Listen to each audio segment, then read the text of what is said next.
Hi friends, இன்னைக்கு meal maker recipe எப்படி பார்க்கலாம் வாங்க. ஃபர்ஸ்ட் அதுக்கு ஒரு வானல்ல 2 டீஸ்பூன் எண்ணெய் விட்டுக்கலாம். அந்த எண்ணெய் நல்லா காஞ்ச பிறகு கிராம்பு, பட்டை, சோம்பு, கிரிஞ்சி எல்லாம் இதெல்லாம் சேர்த்துக்கலாம். அப்புறம் சின்னதாக நறுக்கிய வெங்காயம், தக்காளி இது ரெண்டும் நல்லா வதங்கின பிறகு இஞ்சி பூண்டு பேஸ்ட் சேர்த்துக்கலாம். அப்புறம் சுடுதண்ணியில் போட்டு ஊற வச்ச மீல் மேக்கர் பச்சை தண்ணியில் போட்டு நல்லா க்ளீன் பண்ணிட்டு பிழிஞ்சு எடுத்து அந்த வெங்காயம் தக்காளி வதங்கில சேர்த்துக்கலாம். நல்லா சேர்த்து நம்ம நல்லா கிண்டி விட்டுக்கலாம்.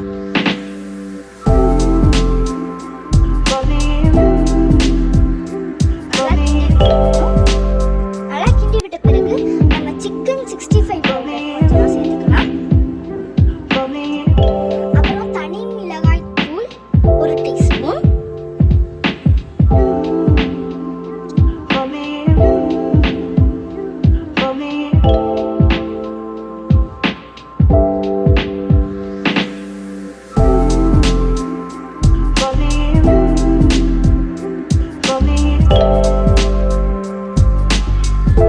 குழம்பு மிளகாய் தூள் 1/2 டீஸ்பூன்,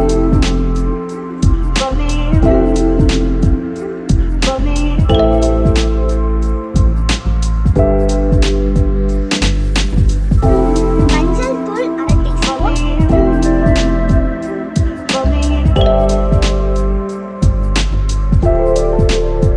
அப்புறம் உப்பு கொஞ்சம் சேர்த்துக்கலாம்.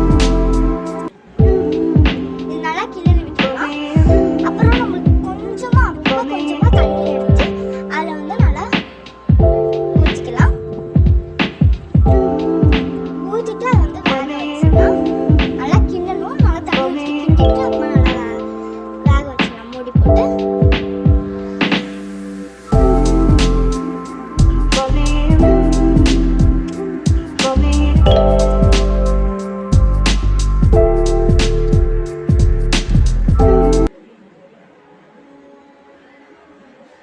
இப்போ கொஞ்ச நேரம் ஒரு 5 மினிட்ஸ் வேக வச்சுட்டு நல்லா மூடியை திறந்துட்டு வெந்துடுச்சான்னு பாருங்கள். வெந்துட்ட பிறகு நம்ம நல்லா கிண்டி விட்டுட்டு அப்புறம் கொஞ்சோண்டு ஒரு டீஸ்பூன் எண்ணெய் சேர்த்துக்கலாம். எண்ணெய் சேர்த்துக்கிட்டு அப்புறம் நல்லா இன்னொரு தடவை நல்லா கிளறி விட்டுட்டிங்கன்னா அவ்வளோதான். அந்த மீல் மேக்கர் ரெசிபி ரொம்ப ஈஸியாக ரெடி ஆகிடுச்சு. அப்புறம் இந்த